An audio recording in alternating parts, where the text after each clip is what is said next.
Amidst blood and fire, the clash of swords echoed through the narrow streets of Jerusalem, revealing the horror of battle. Muslim soldiers, despite intense resistance, broke through the Crusader defenses, engaging in hand-to-hand combat at every corner. As the stones from catapults struck the walls, dust filled the air, mingling with the scent of burnt wood. The city trembled in fear and despair, while an unwavering resolve shone in Saladin's eyes. Jerusalem was now face to face with its inevitable fate. Saladin's campaign to capture Jerusalem was not merely a military endeavor. It was a response to a profound longing that the Muslim world had carried in its heart for years. Jerusalem symbolized a sacred heritage for all Muslims, and its loss had become a significant wound in their religious and cultural memory. Saladin understood that reclaiming Jerusalem meant re-establishing unity within the Islamic world. Uniting Muslims was both a political and spiritual triumph. With this grand ideal in mind, Saladin succeeded in rallying numerous emirs and warriors around him by reminding them that jihad was not just a physical struggle, but also a spiritual duty. In the spring of 1187, Saladin set about preparing a detailed plan to capture Jerusalem. First, he organized intense training sessions to enhance the discipline of his army and ensure they were physically ready for battle. Saladin did not see Jerusalem merely as a military victory. For him, it represented a turning point that would instill new hope within the Islamic world. Therefore, following the victory against the Crusader forces at Hattin, he devised a solid strategy to lead his army to triumph. He planned every phase of the siege with tactics such as seizing water sources and avoiding direct attacks to wear down the enemy. For Saladin, this siege was not just an ordinary conflict, but required careful strategic mastery. A large number of commanders and soldiers responded to the call for the campaign. This force was diverse, comprising troops from various regions of the Islamic world, including Arabs, Kurds, Turks, and Persians, all united for a common cause. The desire to reach Jerusalem grew in the heart of each warrior. Saladin skillfully managed this multinational army, melting away their differences in the common goal of the sacred mission. By maintaining strict discipline within his ranks, he prepared them for victory. Although many had witnessed the harsh realities of war, their march towards Jerusalem carried a profoundly different meaning. Now, the battle would be won not only with weapons, but also with unwavering faith. Autumn brought the right time for the army to march towards Jerusalem. Tens of thousands of soldiers under Saladin's command began their days-long trek across deserts and valleys. Dusty roads, fierce winds, and scorching heat were not enough to deter them. Each step transformed into a path forged not just from earth, but with faith and determination. The soldiers advanced under the weight of their armor, their hearts filled with the excitement of reclaiming Jerusalem. They believed that with each step, they were becoming a part of victory. As the army progressed, the Muslim peoples watched Saladin's march with great hope. After a long and arduous journey, Saladin's army arrived just outside Jerusalem, coming into view of its magnificent walls. This moment symbolized not only the closing of a physical distance, but also a spiritual one. The city walls, after so many years under Crusader dominance, had transformed into a symbol poised to return to the Islamic world under Saladin's leadership. Before beginning the preparations for the siege, Saladin paused for a moment to gaze upon Jerusalem, those sacred lands. It was a moment of silence, a reminder to his army and himself that they were nearing the end of their journey. As Saladin's army approached the walls of Jerusalem, the soldiers in the front lines meticulously took their positions.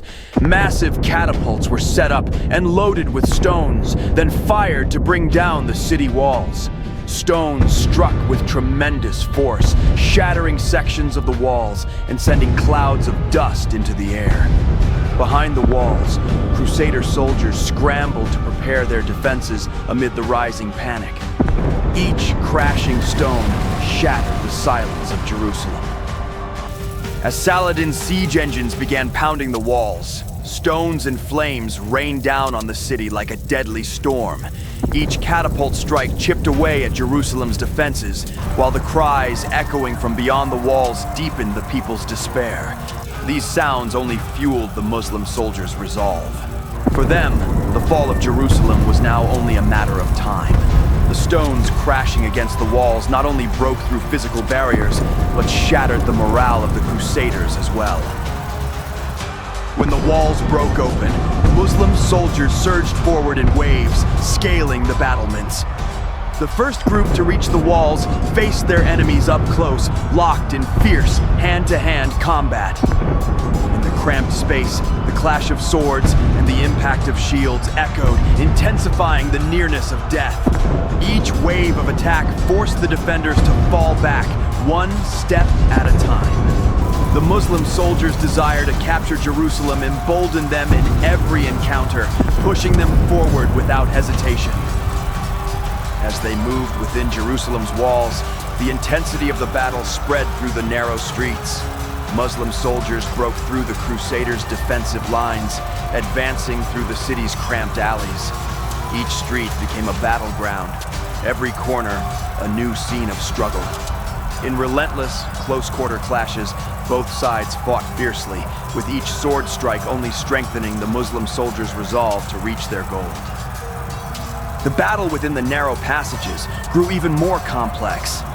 Crusaders tried to gain an edge by establishing new defensive lines at street corners. Muslim soldiers faced sudden attacks at every turn, and the clashes in these tight spaces raged with intense violence. Shields clashed, swords shattered, and soldiers' cries echoed through the narrow alleys. As Saladin's army fought through each corner, they broke the resistance and moved one step closer to Jerusalem. As they advanced, the Muslim soldiers continued to move steadfastly toward the next point of resistance despite their weary bodies. Their armor bore the marks of enemy swords, and although signs of fatigue were evident on their faces, the faith in their eyes never wavered. The Crusader forces found themselves increasingly cornered in the narrow passages, unable to maintain their defenses against the relentless pressure of the Muslims. With every step taken through these conflict-ridden streets, the belief in victory among the Muslim soldiers grew stronger. Each corner of the city was filled with the scars of this brutal war, and Jerusalem came ever closer to their triumph. With each new assault, the Crusaders were forced to retreat further into the heart of the city. Unable to find any other option against the Muslim soldiers' attacks, they moved their defenses deeper, weakened further by hunger and thirst. Every battlefield encounter, every face-to-face clash brought the Muslims one step closer to their goal. Jerusalem now resembled a fortress on the brink of falling. As the siege dragged on, conditions in Jerusalem became increasingly dire with each passing day. Saladin aimed to break the defenders' resolve by seizing the water sources surrounding the city. The people of Jerusalem were writhing in desperation, unable to access water, waking each day with an even greater thirst. While the food supplies behind the walls rapidly dwindled, everyone, from children to the elderly, fell victim to the sharp claws of hunger. The ruins of the collapsed buildings had left many families on the streets. The homes they once sought refuge in had now become empty shells, filled with crumbling walls and debris. People were searching for shelter among the ruins to survive. A chilling air of death swept through the streets, while hunger, thirst, and fear permeated every corner of Jerusalem. Each catapult shot shattered the hopes of the people of Jerusalem even further. The massive stones not only tore apart the walls, but also the buildings that served as the last refuge for many.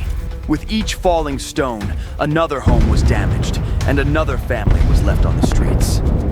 The people looked at Saladin's army with fear and despair in their eyes, feeling that the cost of resistance had become unbearable. The thought of surrender hit them harder each passing day. With the lack of food and water, resisting had ceased to be an option for the people of Jerusalem and had become an unavoidable fate. In every corner of the city, hunger, thirst, and the inevitable reality of surrender were driving the people of Jerusalem into a silent despair. The resistance in Jerusalem was nearing its end. The Crusader commanders saw that the walls could no longer withstand the assault and that the city was on the verge of falling. The people of Jerusalem, who had suffered significant losses throughout the siege, had no strength left to endure. Hunger, thirst, and the constantly increasing pressure had brought everyone in the city closer to the thought of surrender. At this point, Saladin did not want to shed more blood. He aimed to offer the people of Jerusalem a solution that would allow them to live safely. Therefore, he presented a clear proposal to the Crusader commanders. If they surrendered the city, no harm would come to the people of Jerusalem. This offer deeply affected the Crusaders. While they expected Saladin to demand a fierce surrender, his proposal for a peaceful solution came as an unexpected approach. Saladin was aware of the violence the Crusaders had inflicted on the Muslim population when they captured Jerusalem in the past. During the First Crusade, the Crusader armies had entered Jerusalem, committing a great massacre and killing a large number of both Muslim and Jewish people. However, Saladin sought to demonstrate mercy rather than vengeance. His aim was to establish himself through justice and fairness, not through bloodshed. This decision demonstrated that Saladin was not only a great commander, but also a humanitarian leader. The Crusader commanders accepted his offer to surrender in light of his attitude. With this humanitarian approach while capturing Jerusalem, Saladin would gain respect not only within the Islamic world, but also throughout the entire world. In October 1187, Jerusalem officially came under Muslim control after a long siege. When Saladin entered the holy city, his aim was not only conquest, but also to bring peace. As he took control of Jerusalem, he promised to ensure the safety and well-being of the Christian population there. Entering through the city gates, Saladin chose to offer compassion and tolerance instead of revenge or oppression in the lands he had conquered. Saladin assured the Christians living in Jerusalem. He provided guarantees for them to remain in peace within their homes, places of worship, and living areas. He did not want them to flee in fear of the sword or abandon their land.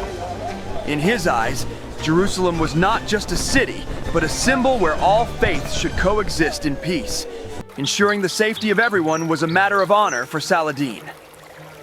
Saladin's peaceful and humanitarian approach was recorded in the pages of history as a different understanding of governance after war. The looting and massacres that were often seen in cities captured at that time did not occur here thanks to Saladin's resolute stance. The Muslim armies established order in the city, and Jerusalem was restructured as a place where everyone could live in safety. The reconquest of Jerusalem became a sacred symbol for the Muslim world. Saladin, with this conquest, became not only a commander, but also a symbol of justice and compassion. His name echoed in the tongues of both Christian and Muslim people in Jerusalem as a messenger of peace. This great conquest established Saladin in the historical arena, not just for his military success, but also for his humanity.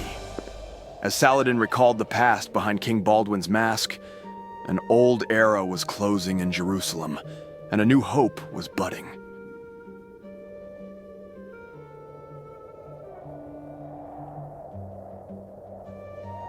The siege of Jerusalem was one of the most challenging and grueling battles in history.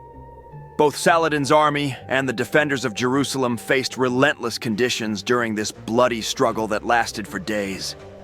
The morale of both sides was depleting day by day due to the worsening circumstances, and soldiers were exhausted amid the unending assaults. This war was not merely a military clash, it was a great test of will, endurance, and determination. One of the most terrifying aspects of the siege was the destructive power of the catapults. With each stone that struck the walls of Jerusalem, the city drew one step closer to falling, and the defenders' resistance was further weakened. The people behind the walls were struggling to survive, living in fear of these merciless attacks. Collapsed houses, people left in the streets, children searching for hope and survival. The cruel face of war was inflicting deep wounds, not only on the front lines, but also within the city. The prolonged siege brought unbearable suffering for both the soldiers and the people of Jerusalem. As days passed, water sources dwindled, and food supplies rapidly diminished.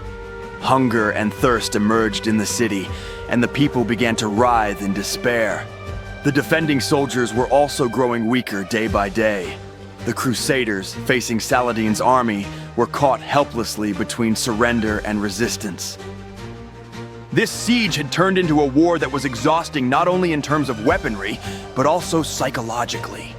Saladin's cleverly executed strategy deepened the despair of the populace, and Jerusalem was closing in like a besieged fortress in every way. Eventually, the city walls could no longer withstand the pressure. However, instead of spilling blood, Saladin proposed a peaceful solution, crowning this historic victory with justice and compassion. Jerusalem had fallen into Muslim hands, yet no harm was done to its people. We have attempted to convey the story of this arduous siege and the ruthless face of war to you. If you enjoyed our video, you can support us by hitting the like button and sharing your thoughts and feelings in the comments. Additionally, by subscribing to our channel, you can empower us to continue producing documentaries of this nature. Until we meet in our new videos, every moment you support us is invaluable to us.